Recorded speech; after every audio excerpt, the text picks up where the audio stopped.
Sa gitna ng maingay na kalsada ng syudad, maagang gumigising si Harry para simulan ang kanyang araw bilang basurero. Ang kanyang pangkaraniwang umaga ay puno ng ingay ng mga tambutso, tunog ng mga truck at amoy ng basurahan. Suot ang kanyang lumang uniforme at goma sa kamay. Sinisimulan niya ang maghapong trabaho ng may ngiti sa labi. Masipag si Harry. Sa kabila ng hirap ng kanyang trabaho, walang reklamo mula sa kanya. Mula sa paglalakad ng mahaba, sa bawat kalsada, hanggang sa pagbubuhat ng mabibigat na sako ng basura, ginagawa niya ito ng buong puso. Para kay Harry, ang bawat patak ng pawis ay may kabayaran. Ang pagkakataong maitawid ang araw para sa kanyang pamilya. Ang kanyang asawang si Linda ay kasabay niyang bumabangon tuwing umaga.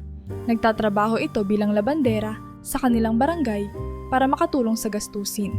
Dalawa ang kanilang anak, si Ben, 12 anyos, na nasa elementarya, at si Angela, 10 taong gulang, na mahilig mag-aral kahit gamit lamang ang mga luma nilang libro. Sa kabila ng kanilang kahirapan, buo ang pagmamahalan at respeto sa loob ng kanilang tahanan. Nagawa lamang sa pinagtagpi-tagping yero at kahoy. Pero hindi lahat ng kapitbahay ay mabait sa kanila. Madalas siyang pag-usapan dahil sa amoy na dumidikit sa kanyang katawan mula sa trabaho. Amoy basura, sabi ng iba habang lumalayo kapag dumadaan si Harry. Ang ilan ay tila nahihiyang bumati sa kanya at ang iba naman ay sinisiraan pa siya, tinatawanan ang kanyang trabaho. Ngunit sa kabila ng lahat, marami pa rin ang nakakakilala sa tunay na pagkatao ni Harry. Kilala siya bilang mabait, mapagkakatiwalaan at handang tumulong sa sinuman sa kanilang lugar. Isang araw, habang namumulot si Harry ng basura sa isang eskinita, napansin niyang may kumikislap sa ilalim ng isang sira-sirang karton. Agad siyang lumuhod at iniusod ang karton gamit ang kanyang kamay na may guwantes. Isang kwintas na may mamahaling bato ang nakita niya. Tila isang alahas na nagkakahalaga ng malaking halaga. Mabilis ang tibok ng kanyang puso. Naalala niya ang halaga nito kung maibebenta, ngunit hindi niya naisip na kunin ito para sa sarili. Binalot ni Harry ang kwintas sa isang piraso ng lumang dyaryo at inilagay ito sa bulsa ng kanyang uniforme. Habang tinatapos ang trabaho, iniisip niya kung paano ito maibabalik sa may-ari. Sa kanyang isipan, baka ito'y mahalagang alaala para sa kung sino man ang nagmamay-ari nito. Sa kabila ng kanilang hirap sa buhay, alam niyang hindi niya maaaring itago ang hindi sa kanya. Sa araw na iyon, ipinakita na naman ni Harry ang integridad na nagpalapit sa kanya sa mga tao. Pag-uwi sa bahay, isinalaysay ni Harry ang nangyari kay Linda habang sabay nilang inihahanda ang hapunan. Mahal, dapat natin itong isauli. Siguradong may naghahanap na nito. Sabi ni Linda na lubos na nagpapahalaga rin sa tamang pag-uugali. Tumango si Harry. Alam nilang hindi madali ang gagawin, pero iyon ang tama. Ang kwintas na iyon, na tila simpleng kwento ng isang araw ni Harry, ay magsisimula ng mas malaking pagbabago sa kanyang buhay. Isang kwento ng pagiging totoo sa sarili sa gitna ng kahirapan. Maaga kinabukasan, nagpunta si Harry sa barangay hall, bitbit ang kwintas na natagpuan niya sa basura. Nilapitan niya si Kapitana Dolores, ang tagapangasiwa ng barangay, at ipinaliwanag ang tungkol sa alahas. Kapitana, nakita ko po ito habang naglilinis. Sa tingin ko, mahalagang bagay ito sa may-ari, kaya gusto ko pong maibalik ito. Sabi ni Harry na halatang kinakabahan. Napatingin si Kapitana Dolores sa kwintas at nagulat. Harry, ito yata ang hinahanap ni Aling Rosa. Siya'y umiiyak kahapon dahil sa nawala niyang kwintas na mana pa raw mula sa kanyang ina. Sagot nito. Agad nilang tinawagan si Aling Rosa, isang matandang babae na kilala sa kanilang lugar bilang masikap at relihiyosa. Hindi nagtagal, dumating si Aling Rosa sa barangay hall. Dala ang isang larawan ng nawawala niyang alahas. Nang ipakita ni Harry ang kwintas, agad na napaiyak si Aling Rosa. Ito na nga, ito ang kwintas ng nanay ko. Hindi mo alam kung gaano ito kahalaga sa akin. Salamat Harry, napakabuti mong tao. Wika niya habang pinipigilan ang luhang pumapatak mula sa kanyang mga mata. Ngumiti lamang si Harry at sinabing, "Wala po iyon. Hindi ko po kayang itago ang hindi akin." Iyon ang simpleng sagot ni Harry na nagpakita ng kanyang kababaang loob. Napahanga si Aling Rosa at sinabing ikukwento niya ang ginawa ni Harry sa lahat ng kanilang kakilala. Sa sumunod na araw, abala si Harry sa kanyang karaniwang trabaho nang bigla siyang ipatawag sa barangay hall. Hindi niya alam ang dahilan, kaya medyo alanganin siyang pumunta. Pagdating doon, nagulat siya nang makita ang mga opisyal ng barangay kasama ang ilang kapitbahay naghihintay para sa kanya. "Harry, ang iyong kabutihan ay hindi pwedeng balewalain," bungad ni Kapitana Dolores. Sa harap ng lahat, pinarangalan si Harry bilang pinakamatapat na mamamayan ng kanilang barangay. Ibinigay sa kanya ang isang simpleng plaque bilang pagkilala sa kanyang kabutihan at katapatan. Napuno ng palakpakan ang barangay hall habang tinanggap ni Harry ang plaque. Ang kanyang pamilya, lalo na si Linda, ay nasa gilid at nakangiting nakatingin sa kanya. Nakita niya rin ang kanyang mga anak na tila higit na humanga sa kanilang ama. Sa harap ng lahat, nagpasalamat si Harry. "Hindi po kailanman mahirap gumawa ng tama. Ang mga bagay na hindi atin ay dapat ibalik sa tunay na may-ari. Salamat po sa tiwalang ibinigay ninyo sa akin." Habang kumakalat ang kwento ni Harry, naging inspirasyon siya ng marami. Hindi ito ang unang beses na nagsauli siya ng mahahalagang gamit. Ilang beses na rin siyang nakakita ng naiwang pitaka, relo at iba pang gamit sa basura at ibinalik sa mga may-ari nito. Ang kanyang kwento ay nagbigay ng pag-asa sa kanilang komunidad na sa kabila ng kahirapan, may mga taong mapagkakatiwalaan pa rin. Sa kanilang munting bahay, masaya ang pamilya ni Harry. Ang pagkilalang natanggap niya ay hindi lamang para sa kanya, kundi para sa kanila rin bilang isang pamilya.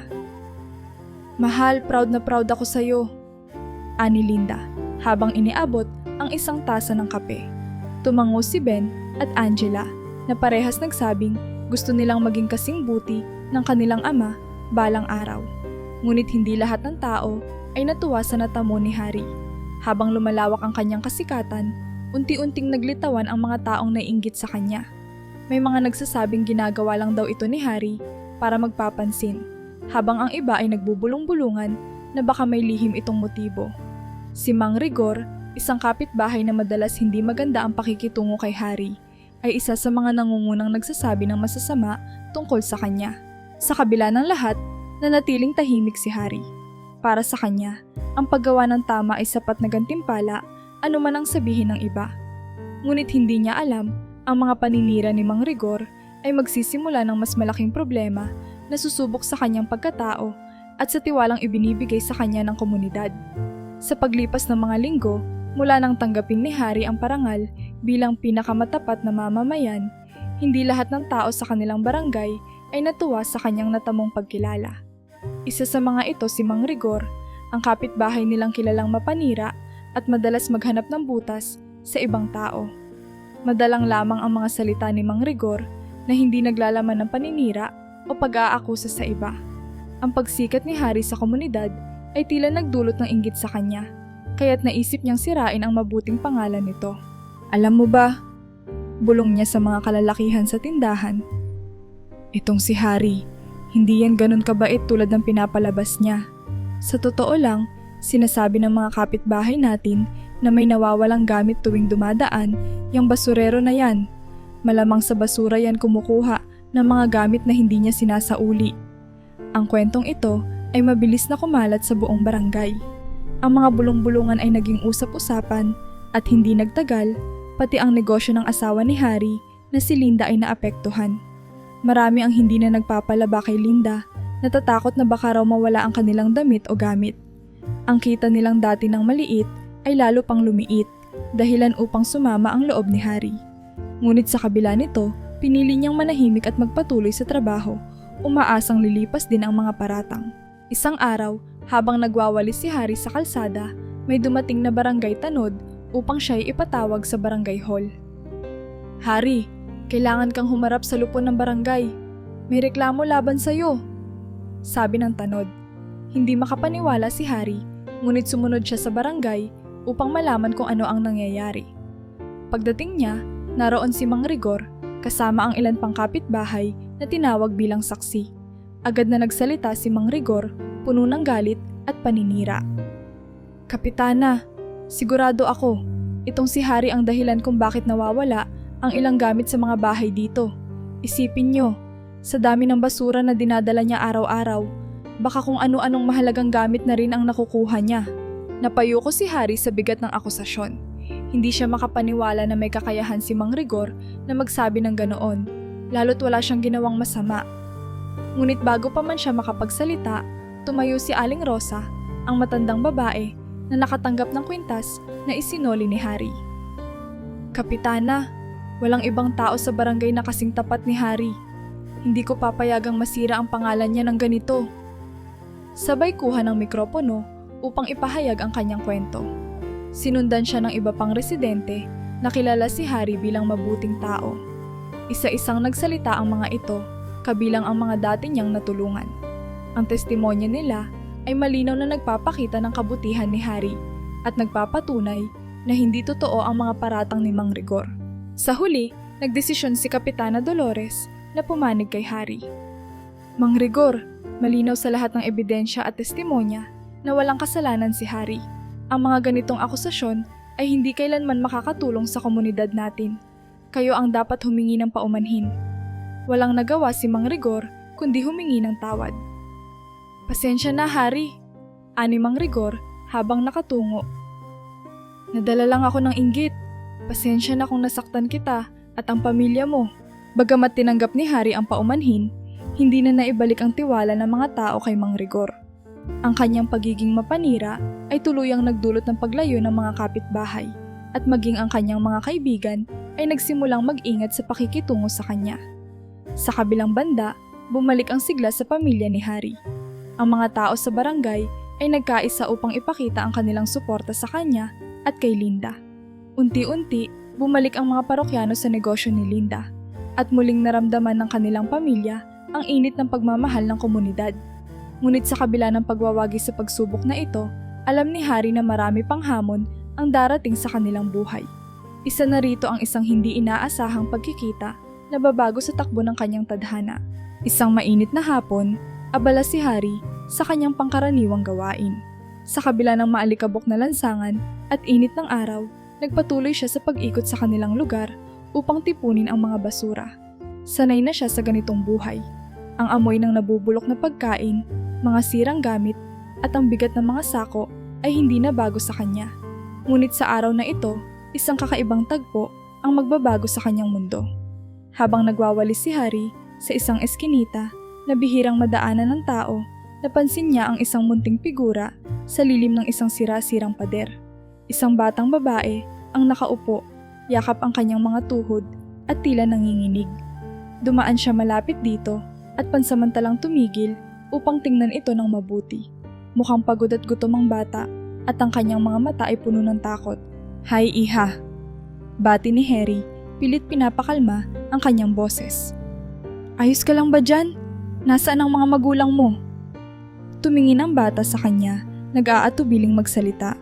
Nang mapansin niyang hindi siya aalis, dahan-dahan siyang tumayo at lumapit kay Harry. May sinabi siyang mahina, halos pabulong, ngunit sapat upang marinig ito ni Harry. "Kuya, tulungan mo po ako," sabi ng bata habang tumulo ang luha mula sa kanyang mga mata. Bahagyang nagulat si Harry, ngunit nanatiling kalmado. Lumuhod siya upang pantayin ang kanilang tingin. "Ano ang nangyari sa'yo, iha? May masakit ba sa'yo?" Tanong niya. Nag-aalangan si Clara, ngunit sa huli ay naglakas loob siyang magsalita. "Binubugbog po ako ng tatay ko. Adik po siya. Lagi po niya akong sinasaktan. May tinatago rin po siyang maraming pera sa bahay namin. Sabi nila, galing daw po yun sa mga nanakawan niya." Sabi ng bata, halos humikbi sa bawat salita. Nabigla si Harry sa narinig. Hindi niya akalain na ang isang bata na tila nasa edad 7 o 8 pa lamang ay dadaan sa ganitong sitwasyon. Kaagad niyang naramdaman ang awa para kay Clara, ngunit alam niyang kailangan niyang kumilos ng tama. Hindi niya maaaring balewalain ang sinabi ng bata, lalo na't malinaw na may peligro sa sitwasyon. "Iha, huwag kang mag-alala. Tutulungan kita," sabi niya nang may kasiguraduhan. Agad niyang inilabas ang kanyang lumang cellphone at tumawag sa barangay hall upang ipaalam ang sitwasyon. "Kapitana, may nakita akong bata dito sa eskinita. Kailangan ng tulong. Sinasabi niyang binubugbog siya ng tatay niya at may mahalagang impormasyon tungkol sa mga krimen." Paliwanag niya sa telepono. Hindi nagtagal, dumating ang mga pulis kasama ang ilang opisyal ng barangay. Lumapit sila kay Harry at Clara, pinapakita ang kanilang malasakit sa bata. Agad nilang inimbestigahan ang sitwasyon, habang si Clara ay kinuha sa kanilang proteksyon. Sinigurado nilang ligtas siya mula sa kanyang ama. "Salamat, Harry," sabi ng isa sa mga pulis habang isinasakay si Clara sa isang patrol car. "Kung hindi mo siya napansin, baka mas lalong napahamak ang batang ito." Nakatayo lamang si Harry. Iniisip ang bigat ng sitwasyong nalaman niya. Habang papalayo ang sasakyan ng pulis, napangiti siya ng kaunti. Iniisip na kahit papaano, nagawa niyang tumulong sa isang batang nangangailangan. Ngunit sa kabila ng lahat, alam niyang ito pa lamang ang simula. Ang impormasyon mula kay Clara ay nagbukas ng pinto patungo sa mas malalim na problema. At alam niyang maaaring magkaroon ito ng mas malawak na epekto sa kanilang komunidad. Kinabukasan matapos dalhin si Clara sa kustodya ng mga pulis, nagsimula na ang imbestigasyon sa mga paratang na binanggit niya laban sa kanyang ama. Sa murang edad, detalyado niyang naipaliwanag ang mga aktibidad ng kanyang ama, mga pagnanakaw, pagtatago ng pera, at ang pagiging bahagi ng isang mas malaking sindikato. Dahil dito, naging mas mabigat ang kaso at seryosong hinarap ito ng mga awtoridad. Sumama si Harry sa pulisya bilang saksi sa pagresponde sa bahay ni Clara. Habang papalapit sila sa lugar, naramdaman niya ang kaba. Hindi niya inakalang ang isang simpleng araw ng pamumulot ng basura ay hahantong sa ganitong komplikadong sitwasyon. Nang dumating sila sa bahay, tumambad sa kanila ang isang maliit at maruming tirahan, ngunit sapat upang magtago ng mga bagay na labag sa batas. "Sigurado po kayo na dito nakatira ang sinasabi niyong ama ng bata?" Tanong ng isa sa mga pulis. Tumango si Clara, bahagyang nanginginig. Sa utos ng mga awtoridad, sinimulan nilang saliksikin ang bahay. Ilang minuto pa lang ang lumilipas, may natagpuan na sila. Sa ilalim ng luma at marupok na sahig, nadiskubre nila ang isang kahon na puno ng pera, mga bungkos ng tig-1,000 at 500 piso. Nakaayos ito ng maigi, tila inihahanda para sa mas malaking operasyon. Agad itong kinumpirma ni Clara bilang ang tinatagong yaman ng kanyang ama, na ayon sa kanya ay galing sa mga nakawan sa kanilang lugar. Habang inaayos ng mga pulis ang mga ebidensya, dumating ang ama ni Clara na nagulat sa presensya ng mga awtoridad. Sinubukan niyang tumakas, ngunit mabilis siyang nahuli. Sa ilalim ng presyur ng mga natuklasang ebidensya at testimonya ni Clara, inamin ng lalaki ang kanyang pagkakasangkot sa sindikato. Inilahad din niya kung paano niya nagamit ang kanyang tirahan bilang taguan ng kanilang nakaw na pera. Ang balita tungkol sa matagumpay na pagkakahuli ng isang sindikato ay mabilis na kumalat sa barangay. Ang pangalan ni Harry ang naging sentro ng usapan. Ang kanyang simpleng kabutihan ay nagdulot ng malaking pagbabago sa komunidad. Tinawag siyang bayani ng kanilang lugar, hindi lamang dahil sa kanyang partisipasyon, kundi dahil din sa kanyang malasakit sa batang si Clara. Pag-uwi ni Harry sa kanilang bahay, agad niyang ibinahagi ang nangyari kay Linda at sa kanilang mga anak. Ngunit hindi inaasahan ni Harry ang reaksyon ni Linda nang banggitin niyang maaaring magpatuloy sa kanilang bahay si Clara habang inaayos ang kanyang sitwasyon. "Harry, sigurado ka ba? Hindi natin siya kilala. Paano kung magdala siya ng mas maraming problema?" Tanong ni Linda, halatang nag-aalangan. Naupo si Harry sa tabi niya. "Mahal, bata siya. Wala siyang kasalanan. Kung hindi natin siya tutulungan, sino pa? Alam kong mahirap, pero baka ito ang tamang gawin." Ilang saglit ang lumipas bago tumango si Linda. "Sige Harry, pero kailangan nating mag-ingat. Ayokong maapektuhan ang mga anak natin." Sa mga sumunod na araw, nagbigay ang barangay ng reward kay Harry bilang pagkilala sa kanyang kabutihan. Ang halagang natanggap niya ay hindi naman ganoon kalaki, ngunit sapat na upang magamit sa pag-aaral ng kanyang mga anak. Ipinangako ni Harry na bawat sentimo nito ay para sa kanilang kinabukasan. Sa harap ng lahat ng nangyari, nanatiling mapagpakumbaba si Harry. Para sa kanya, hindi siya bayani. Isa lamang siyang tao na ginusto ang tama at tumulong sa nangangailangan. Ngunit para sa kanilang komunidad, isa siyang inspirasyon na nagpapaalala na sa kabila ng hirap ng buhay, ang kabutihan ay laging may kapalit na biyaya. Sa ganitong paraan, si Harry at ang kanyang pamilya ay mas lumapit sa puso ng kanilang mga kapitbahay. At si Clara, bagamat puno ng takot at sakit mula sa nakaraan, ay nagsisimulang makaramdam ng pag-asa sa piling ng pamilya ni Harry. Sa mga unang araw na nanirahan si Clara sa bahay ni na Harry, halata ang kanyang pagkailang. Tahimik siya at bihirang makipag-usap kahit papilit siyang inaaliw ng pamilya. Sa kabila ng kanyang edad, halata sa kanyang mga mata ang bigat ng mga karanasang hindi dapat nararanasan ng isang bata. Si Clara ay naglalakad ng marahan sa paligid ng bahay, palaging nakayuko at takot na makagawa ng kahit ano na maaaring ikagalit ng iba. "Anak, kumain ka na," wika ni Linda isang gabi habang inihahain ang hapunan. Tumango lamang si Clara, ngunit hindi siya sumagot. Si Angela, ang bunsong anak ni Harry, ang unang lumapit sa kanya at nagsimulang magkwento. "Ate Clara, gusto mo bang makita ang mga laruan ko? Pwede nating paglaruan pagkatapos nating kumain." Sa kabila ng kaba, napangiti si Clara. Isang simpleng ngiti na nagbigay ng pag-asa kay Harry at Linda. Habang tumatagal, dahan-dahang nagiging komportable si Clara. Ang mga anak ni na Harry, sina Ben at Angela, ay naging masigasig sa pagtanggap sa kanya bilang bagong kapatid. Naglaro sila tuwing hapon sa bakuran at nagbahagi ng kwento bago matulog. Si Ben, na mahilig magbasa, ay madalas pinapakita ang kanyang mga kwaderno kay Clara. "Tingnan mo, Clara! Ito ang mga tinuturo sa amin sa school. Gusto mo rin bang matuto?" tanong nito. Tumango si Clara at mula noon, naging mas bukas na siya sa pamilya. Samantala, si Harry ay nagsimulang asikasuhin ang mga papeles para sa legal na pag-ampon kay Clara. Lumapit siya sa barangay upang humingi ng tulong sa proseso. "Kapitana, gusto naming alagaan si Clara ng legal. Gusto ko siyang maging ganap na bahagi ng pamilya namin," wika ni Harry. Humanga si Kapitana Dolores sa determinasyon ni Harry. "Harry, matagal na akong humahanga sa'yo. Sigurado akong magiging maganda ang kinabukasan ng bata sa piling ninyo. Tutulungan kita sa prosesong ito," sagot ng kapitana. Habang inaayos ang papeles, lumabas ang isang hindi inaasahang problema. Isang araw, habang nagwawalis si Harry malapit sa kanilang bahay, lumapit sa kanya ang isang lalaking hindi pamilyar sa kanya. Nakaitim ito, nakasuot ng sombrero at halatang may intensyong magdala ng gulo. "Harry, tama na. Ibalik mo na ang batang yan," ani ng lalaki na may malamig na boses. "Hindi mo alam kung sino ang binabangga mo. May mga bagay kang hindi dapat pakialaman." Hindi natinag si Harry. Tumindig siya ng matatag kahit paramdam niya ang bahagyang kaba.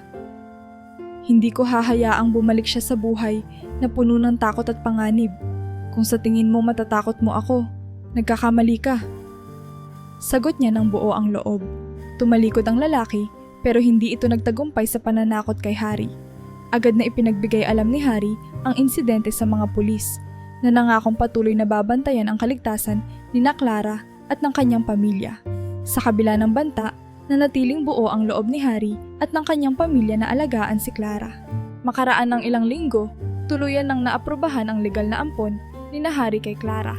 Sa kanilang bahay, ginanap ang isang simpleng salo-salo bilang pagdiriwang. Napapalibutan ng kanilang mga kapitbahay ang pamilya. Dala ang iba't ibang pagkain bilang simbolo ng suporta. Lalo silang minahal ng mga tao sa lugar dahil sa kanilang walang kapantay na malasakit. Habang masaya silang nagkakainan, tinanong si Clara ng isang matandang babae mula sa barangay. "Masaya ka ba sa bagong pamilya mo, Clara?"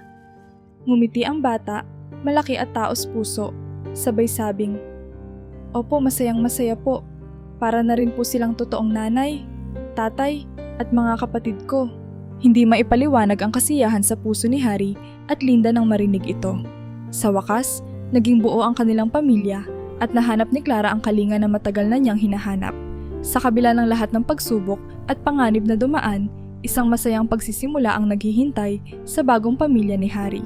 Matapos ang tagumpay ng pamilya ni Harry sa pag-ampon kay Clara, patuloy siyang nagtrabaho bilang isang basurero, ngunit hindi niya inaasahan ang isang malaking pagbabago sa kanyang karera.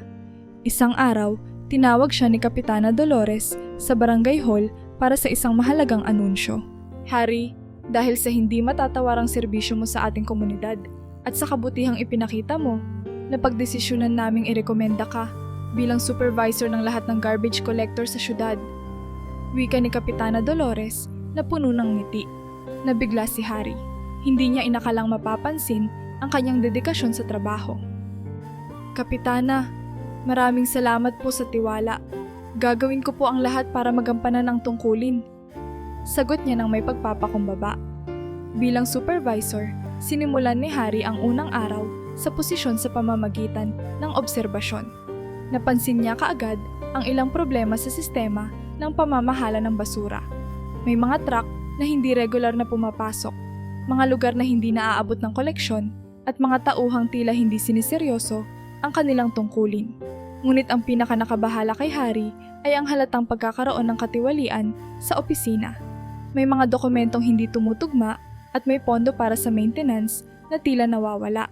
Hindi nagtagal, nagsimula siyang magpatupad ng mga pagbabago. Una, nagtakda siya ng malinaw na schedule para sa lahat ng garbage collector upang masigurong walang lugar ang maiiwan. Pangalawa, naglunsad siya ng regular na inspeksyon sa mga truck upang masigurong maayos ang mga ito. At panghuli, sinigurado niyang may maayos na komunikasyon ang bawat team sa opisina upang maging mas episyente ang operasyon. Ngunit hindi lahat ay natuwa sa kanyang mga hakbang. Ang ilan sa mga tauhan, lalo na ang mga nasanay sa maling gawain, ay hindi nagustuhan ang estilo ng pamamahala ni Harry. Bakit kailangang baguhin ang sistema? Maayos naman kami dati. Reklamo ng isang senior collector. Ngunit alam ni Harry na ang dati ay puno ng problema at maling pamamalakad. Pinanindigan niya ang tama at patuloy na ipinatupad ang kanyang mga pagbabago. Habang inaayos ni Harry ang sistema, unti-unting nalalantad ang mga dating katiwalian. May mga opisyal sa opisina na nakinabang sa mga pondong dapat sana ay ginagamit para sa operasyon. Ang mga ebidensyang ito ay unti-unting lumabas. Salamat sa masusing pagsusuri ni Harry sa mga tala at dokumento.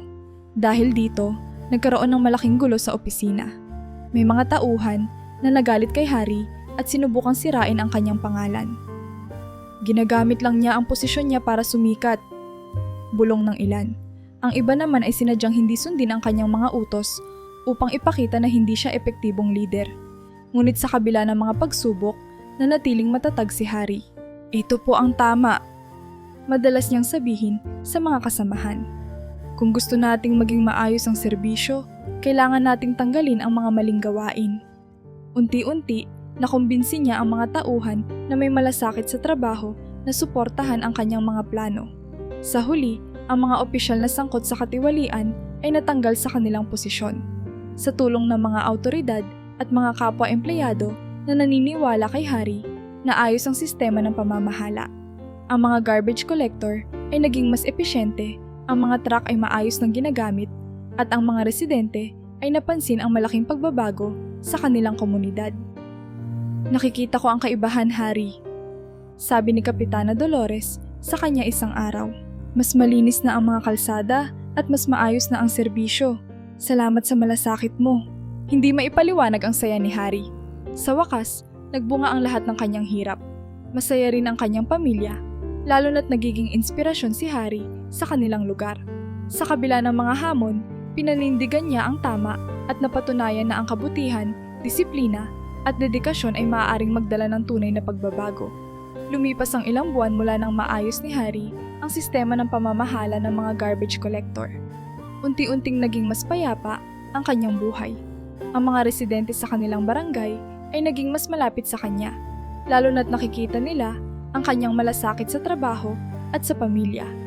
Ngunit isang araw, sa gitna ng abalang hapon, dumating si Mang Rigor sa bahay ni Harry.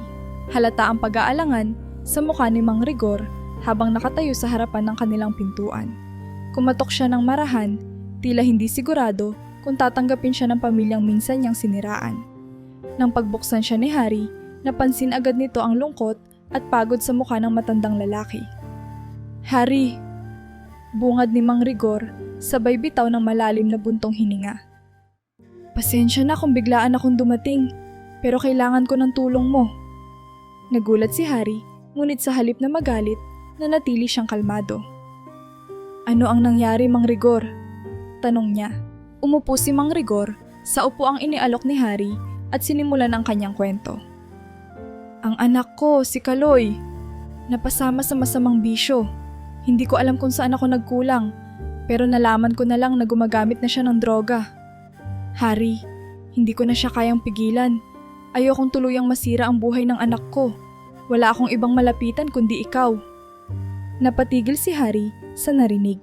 Hindi niya inasahan na ang dating tao na sumubok sirain ang kanyang pangalan ay lalapit sa kanya para humingi ng tulong. Sa kabila ng kanilang alitan noon, naramdaman niya ang sinseridad sa boses ni Mang Rigor. Nakita niya rin ang takot at pagsisisi sa mukha nito. Matapos ang maikling pag-iisip, tumango si Harry. Mang Rigor, tutulungan ko kayo. Ang mahalaga ngayon ay maialis natin si Kaloy sa sitwasyong ito. Pero kailangan din ninyong maging handa sa mahabang proseso. Napawi ang kaba sa mukha ni Mang Rigor at napalitan ito ng kaunting pag-asa. Salamat, Harry. Hindi ko alam kung paano kita masusuklian. Nagsimula agad si Harry na ayusin ang mga kinakailangang hakbang para maisailalim si Kaloy sa isang rehabilitation program. Kinausap niya ang mga social worker sa barangay upang magbigay ng referral. Kasama rin niyang kinausap si Kaloy na noong una ay galit at tumatanggi, ngunit kalaunan ay pumayag din dahil sa kanyang ama. Kaloy, sabi ni Harry sa binata, hindi pa huli ang lahat. Ang mahalaga ay handa kang magbago. Hindi ka nag-iisa. Nandito kami para tumulong. Sa paglipas ng mga araw, naging malaki ang pagbabago sa buhay ni Kaloy.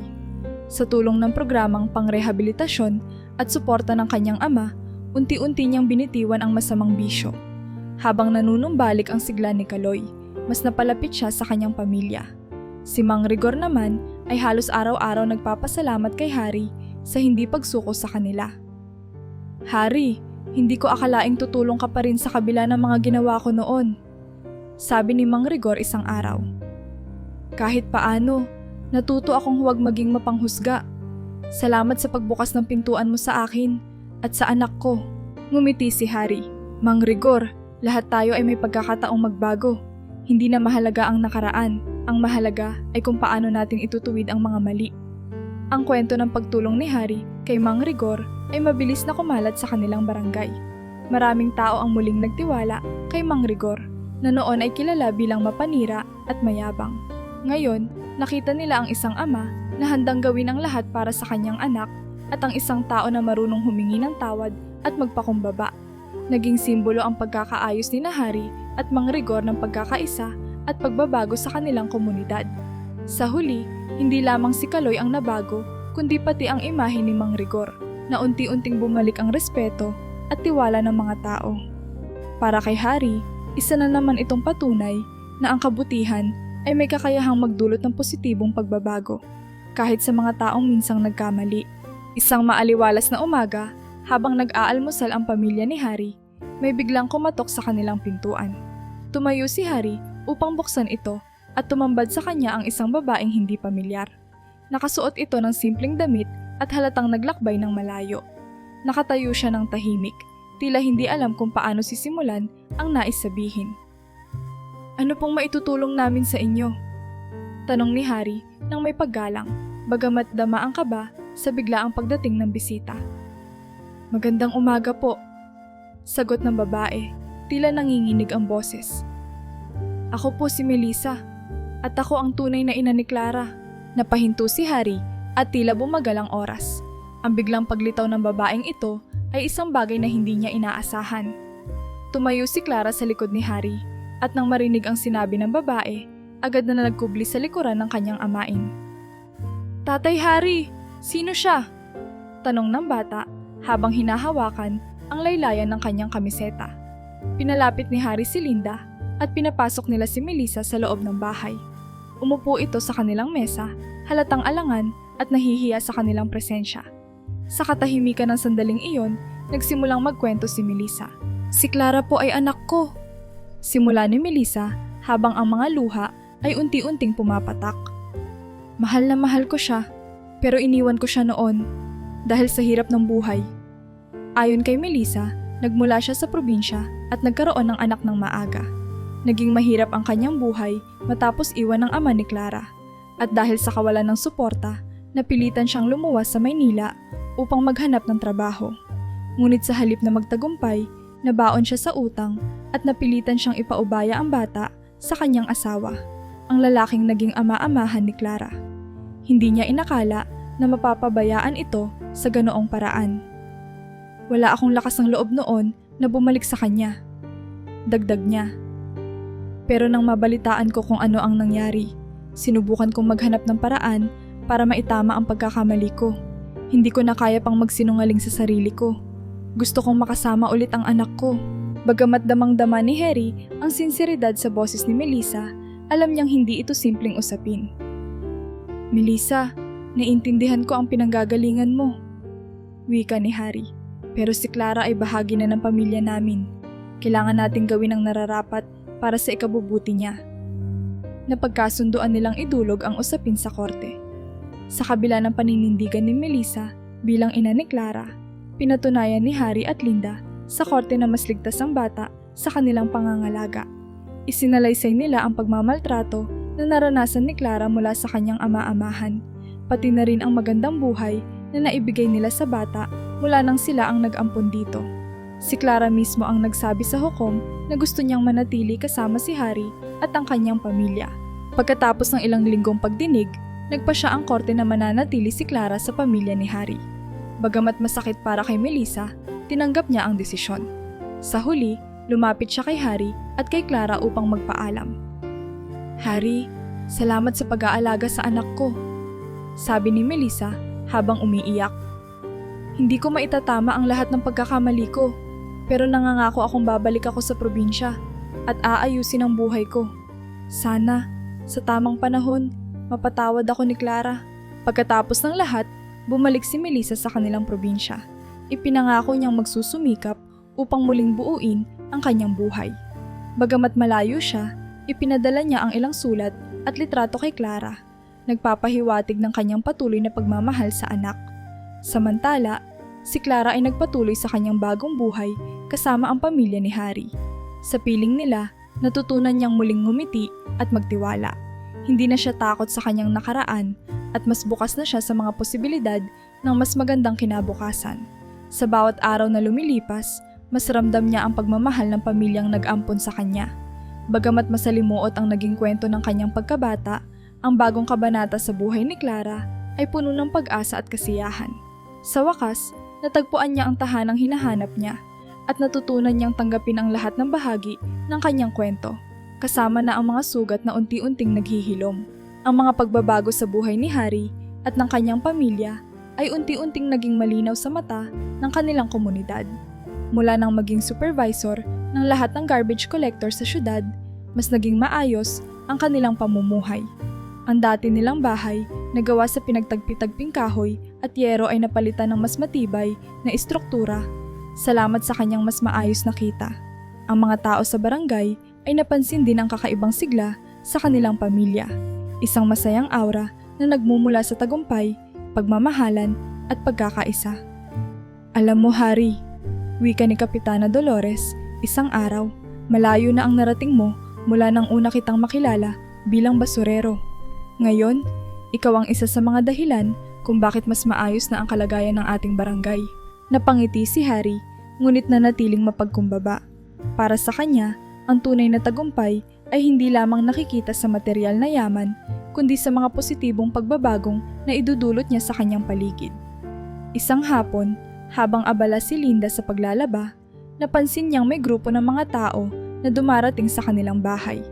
Ang ilan ay may daladalang kahoy, ang iba naman ay mga sako ng semento at yero. Nang bumaba si Harry mula sa itaas, nagulat siya sa nakita. Anong nangyayari rito? Tanong niya. Harry, gusto naming magpasalamat sa lahat ng tulong mo sa ating barangay. Sabi ni Aling Rosa, ang matandang babae na dating may-ari ng kwintas na isinoli ni Harry. Kaya't naisipan naming mag-ambag-ambagan upang maitayo ang isang maliit na tindahan para kay Linda. Alam naming matagal na ninyong pangarap ito. Naluha si Linda sa tuwa. Salamat po. Salamat sa inyong lahat. Napakalaking bagay nito para sa aming pamilya. sabi niya habang niyayakap ang mga kapitbahay. Sa tulong ng lahat, mabilis na naipatayo ang tindahan. Si Linda, na dati labandera lamang, ay ngayon ay may sarili ng negosyo. Mula sa simpleng tingi-tinging paninda, ay unti-unting lumago ang tindahan, nagbibigay ng dagdag na kita sa kanilang pamilya. Ang tindahan ay hindi lamang naging negosyo, kundi lugar din ng pagkakaisa at masayang kwentuhan sa komunidad. Habang lumalago ang kanilang buhay, si Clara naman ay nagsimula ng pumasok sa paaralan. Sa simula, kinakabahan siya dahil sa mga alaala ng kanyang nakaraan. Ngunit sa tulong ni Harry, Linda at ng kanyang mga kapatid na sina Ben at Angela, mabilis siyang nakapag-adjust. Sa loob ng ilang linggo, naging aktibo si Clara sa klase. Napansin ng kanyang mga guro ang kanyang katalinuhan at sipag. "Ano ang gusto mong maging paglaki mo, Clara?" Tanong ng kanyang guro isang araw. "Gusto ko pong maging isang guro tulad ninyo." Sagot niya ng may ngiti. Ang sagot niyang ito ay nagpakita ng bagong pag-asa, isang simula na puno ng pangarap at determinasyon. Samantala, si Harry ay abala rin sa paglulunsad ng isang bagong programa sa syudad para sa tamang pamamahala ng basura. Tinawag niya itong Tamang Tapon, Tamang Kalinisan, isang kampanya na layuning turuan ang mga tao sa tamang paghihiwalay ng basura, pag-recycle, at pagpapanatili ng kalinisan sa kapaligiran. Nagpaikot si Harry sa iba't ibang barangay, nagsagawa ng mga seminar, at naglunsad ng mga paligsahan upang mahikayat ang mga tao na makiisa. Ang programa ay naging matagumpay. Ang mga kalsadang dati puno ng basura ay ngayon ay malinis na. Ang mga pamilyang dati walang pakialam sa kanilang basura ay natuto ng mag-recycle at magtapon ng wasto.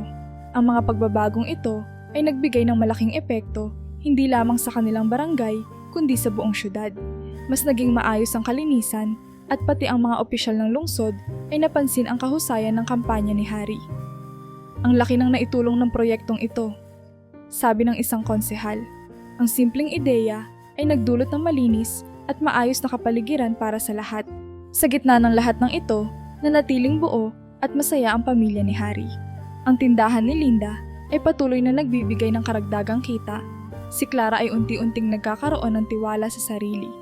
At sina Ben at Angela ay patuloy na sumusuporta sa kanilang pamilya. Sa kanilang simpleng tahanan, naroon ang kagalakan at kasiyahan na mahirap pantayan. Hindi maiwasang magpasalamat ni Harry sa Diyos sa lahat ng biyayang natanggap ng kanilang pamilya. Sa kabila ng hirap at pagsubok na kanilang pinagdaanan, unti-unting umayos ang kanilang buhay. Salamat sa pagkakaisa, malasakit at kabutihan na kanilang ipinakita sa iba. Ito ang kanilang bagong simula. Hindi perpekto, ngunit puno ng pagmamahalan at pag-asa para sa kinabukasan. Ang buhay ni Harry at Linda ay tila nasa maayos ng kalagayan. Lumago ang kanilang maliit na tindahan, naging masaya si Clara sa eskwelahan, at nagkaroon ng mas maayos na kinabukasan ang kanilang buong pamilya. Ngunit tulad ng anumang kwento ng tagumpay, dumating ang isang matinding pagsubok na yayanig sa kanilang tahanan. Isang araw, habang nag-aasikaso si Linda ng mga paninda sa tindahan, bigla siyang nakaramdam ng matinding panghihina. Dumoble ang paningin niya at halos hindi siya makatayo. Nagmadaling tumakbo si Clara upang tawagin si Harry na nooy nasa barangay hall para sa isang pulong. Agad na dinala ni Harry si Linda sa pinakamalapit na ospital. Pagkatapos ng masusing pagsusuri, hinarap ng doktor sina Harry. "Mr. Harry, ang misis niyo po ay may malubhang kondisyon. Kailangan siyang sumailalim sa agarang gamutan. Ngunit," tumigil ang doktor, halatang nag-aalangan. "Kailangan po ng malaking halaga para dito. Ang gamutan ay hindi mura at maaaring tumagal ng ilang buwan bago siya tuluyang gumaling." Parang gumuho ang mundo ni Harry. Alam niyang hindi biro ang halaga ng sinasabing gamutan. Ngunit isang bagay lang ang nasa isip niya, ang kaligtasan ni Linda. Kinabukasan, habang mag-isang nagmumuni-muni si Harry sa kanilang tindahan, nagdesisyon siya. Ipinatawag niya ang ilang kaibigan at kamag-anak upang ibalita ang plano niya. "Ibebenta ko ang ilan sa mga gamit namin," sabi niya. "Hindi ko kayang mawala si Linda. Kailangan ko siyang iligtas, kahit ano pa ang mangyari." Ilang araw ang lumipas, ibinenta nila ang ilan sa kanilang ari-arian, kabilang ang isang tricycle na ginagamit ni Harry para sa trabaho at ang ilang bahagi ng kanilang lupang tinatayuan ng tindahan. Sa kabila ng panghihinayang, mas mahalaga sa kanya ang buhay ng kanyang asawa. Ngunit kahit naipon na nila ang halaga mula sa mga benta, kulang pa rin ito. Sa gitna ng kanilang desperasyon, lumapit si Harry kay Kapitana Dolores upang humingi ng tulong. Nang marinig ng barangay ang kalagayan ni Linda, agad silang nagkaisa para sa isang fundraising event. Nagsagawa sila ng isang benefit concert, kung saan ang ilan sa mga residente ay nagboluntaryong magtanghal, habang ang iba naman ay nagbigay ng kanilang donasyon. May mga nagbigay ng pagkain at inumin para maibenta, at ang lahat ng kinita ay ibinigay kay Harry para sa pagpapagamot ni Linda. Napuno ang barangay hall sa gabi ng benefit concert. Kitang-kita sa mga mata ng mga tao ang malasakit nila sa pamilya ni Harry. Sa dulo ng gabi, naiyak si Harry habang tinatanggap ang perang nalikom mula sa kanilang komunidad. Hindi ko po alam kung paano ko kayo mapapasalamatan. Malaking bagay po ito para sa aming pamilya. Sabi niya habang pinupunasan ang kanyang luha. Sa tulong ng naipon nilang pera, agad nilang naipagamot si Linda. Sumailalim siya sa ilang buwan ng gamutan na puno ng hirap at sakripisyo. Ngunit hindi kailanman bumitiw si Harry sa panalangin at pag-asa. Ang kanyang mga anak, lalo na si Clara, ay nagpakita ng lakas at suporta sa kanilang ina. Bawat araw na nagdaan ay pinuno nila ng pagmamahal at pag-aalaga si Linda. Sa wakas, dumating ang araw na pinakahihintay nila. Isang umaga, muling nakatayo si Linda, mas malakas at mas masigla kaysa dati.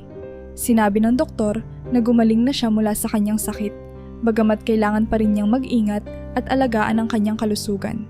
Nang marinig ito ni Harry, halos hindi siya makapaniwala. "Salamat sa Diyos," bulong niya habang mahigpit na niyakap si Linda. Pag-uwi nila sa bahay, sinalubong sila ng mga kapitbahay na masaya para sa kanilang tagumpay. "Harry, Linda, hindi niyo kami kailangang pasalamatan," sabi ni Aling Rosa. "Kami ang dapat magpasalamat sa inyo. Naging inspirasyon kayo sa aming lahat." Sa gitna ng kanilang tahanan, muling nagtipon ang pamilya. Si Linda, bagamat nanghihina pa rin, ay nagbigay ng ngiti na puno ng pag-asa.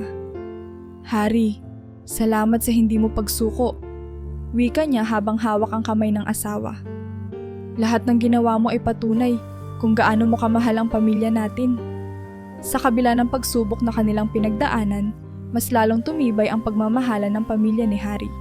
Sa tulong ng komunidad at ng kanilang sariling determinasyon, napagtagumpayan nila ang pinakamalaking hamon sa kanilang buhay.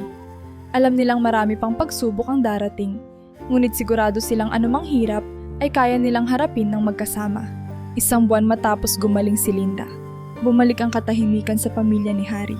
Patuloy niyang ginampanan ang kanyang tungkulin bilang supervisor ng mga garbage collector, habang abala si Linda sa kanilang tindahan.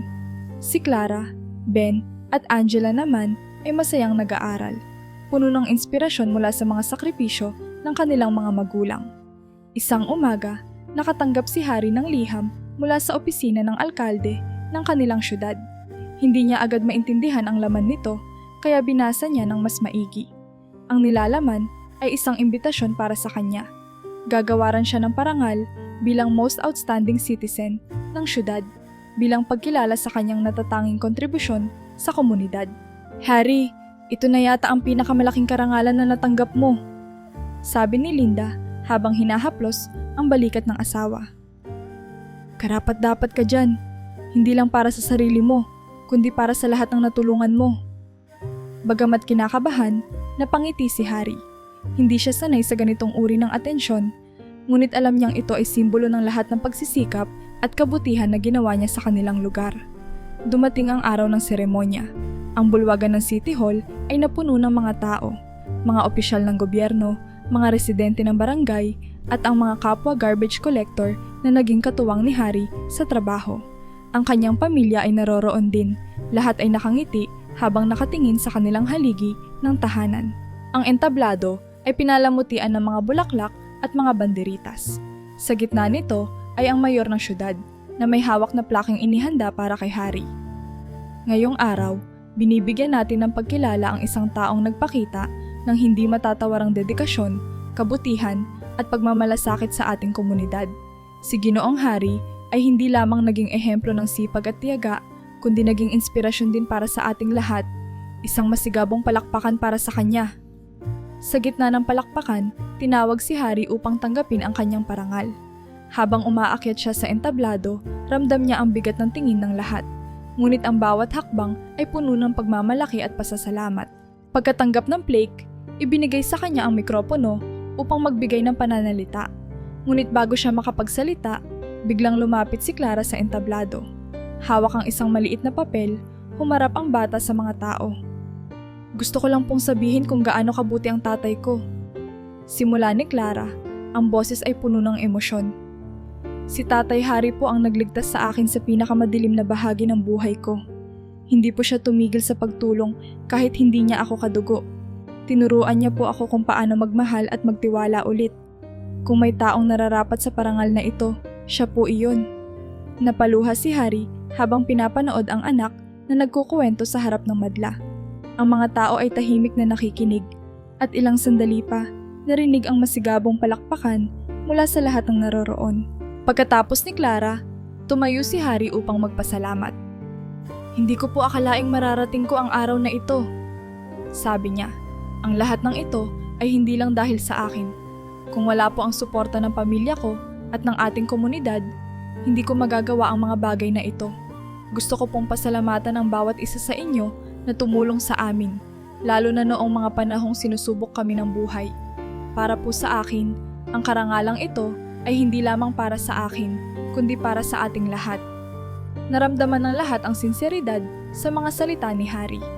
Ang bawat isa ay naantig sa kwento ng kanyang kabutihan at katatagan. Sa huling bahagi ng kanyang talumpati, hinikayat niya ang lahat na patuloy na magtulungan. Kahit anuman po ang estado natin sa buhay, kaya nating magdala ng pagbabago. Sa maliit nating kontribusyon, kaya nating gawing mas maganda ang ating syudad.